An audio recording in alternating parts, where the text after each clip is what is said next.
Somewhere along a 200-kilometer front line in eastern Ukraine, a Ukrainian drone operator is watching something that makes no sense. A Russian soldier has just walked through a grenade blast. The explosion went off less than a meter behind him. Shrapnel tore through the air, and yet the man keeps walking, and no flinch, no stumble, no reaction, like something no longer entirely human. The drone operator follows him, then sends another drone, then another. Ukrainian soldiers on the ground call it a nightmare. Military analysts call it a tactical anomaly. But what's actually happening has a name, and it comes in the color pink.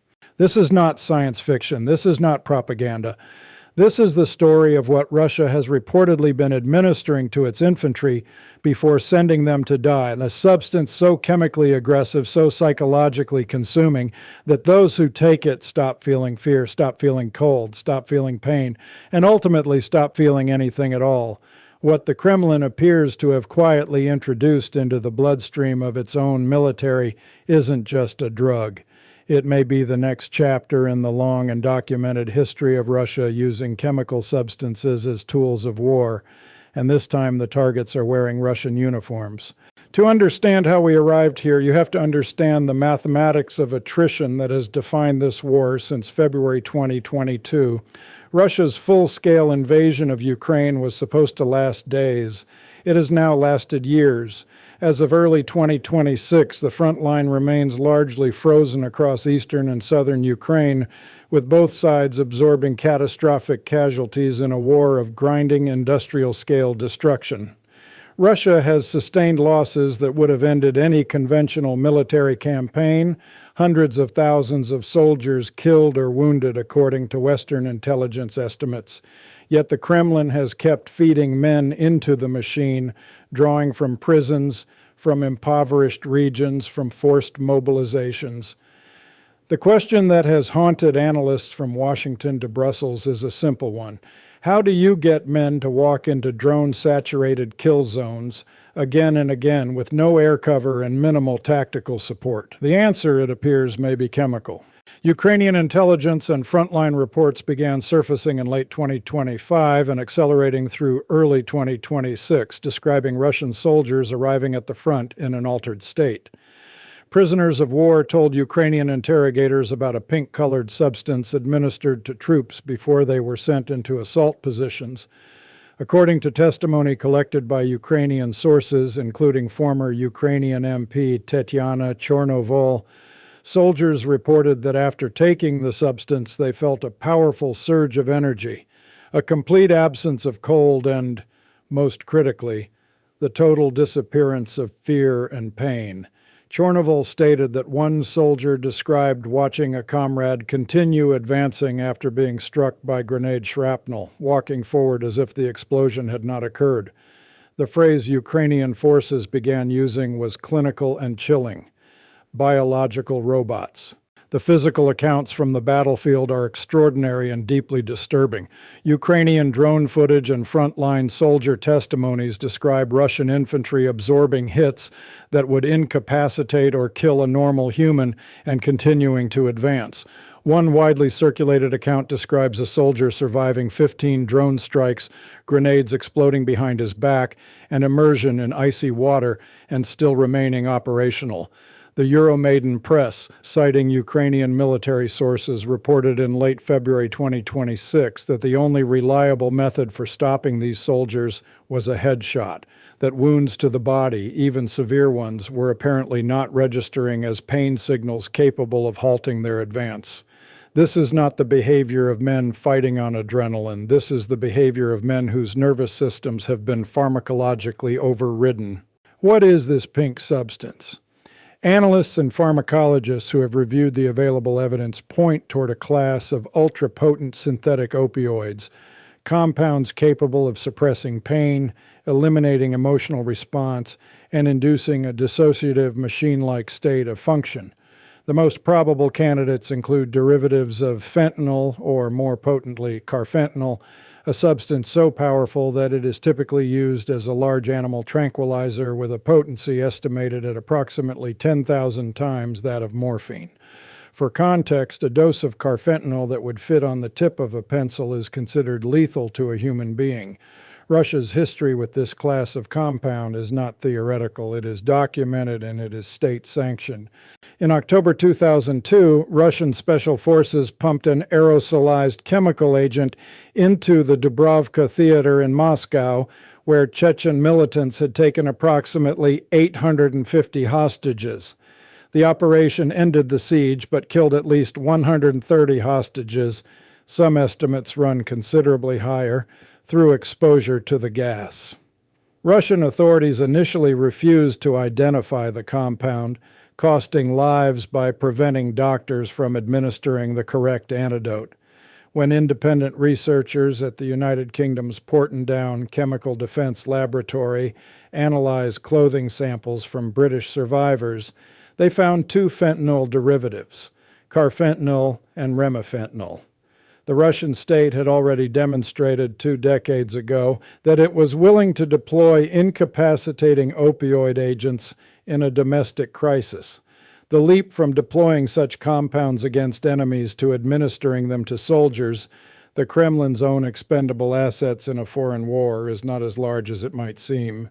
The drug use crisis within the Russian military is not limited to this mysterious pink compound.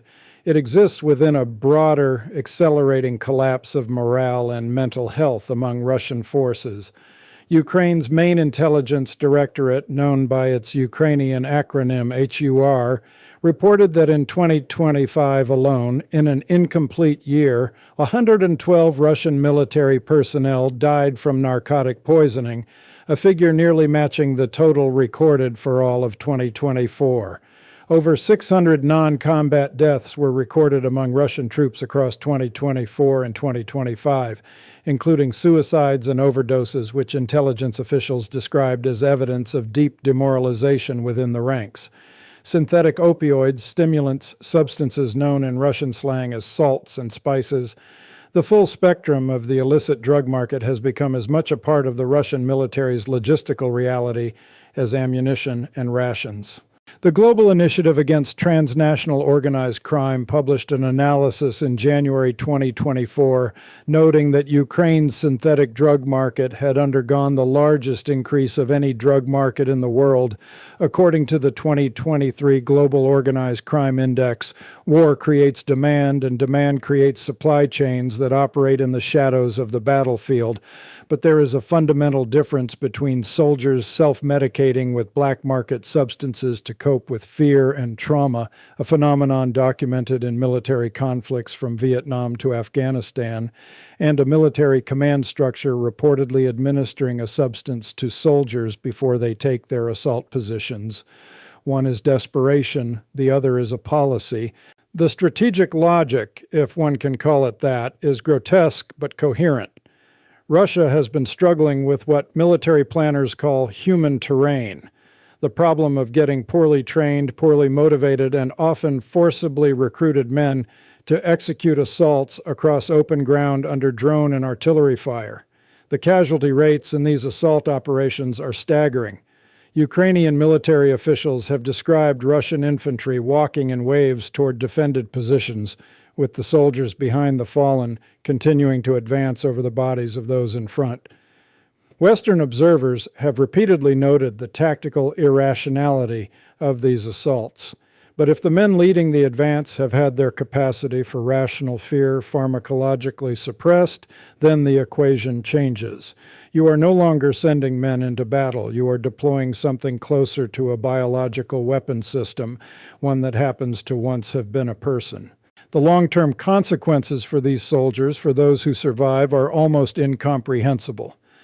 Carfentanil and its derivatives are not substances from which the body recovers cleanly. They are deeply addictive, physically devastating, and associated with profound neurological damage. Russia has a documented history with drug addiction at the population level. Crocodile, the flesh-eating desomorphine derivative that emerged from Russia's impoverished drug markets in the 2000s and 2010s, offered the world a preview of what happens when synthetic opioids are introduced into desperate populations with limited medical infrastructure.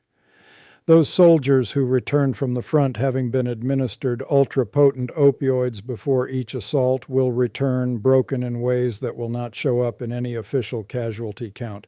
They will be casualties of a different kind, men who survived the war but did not survive what was done to them to fight it.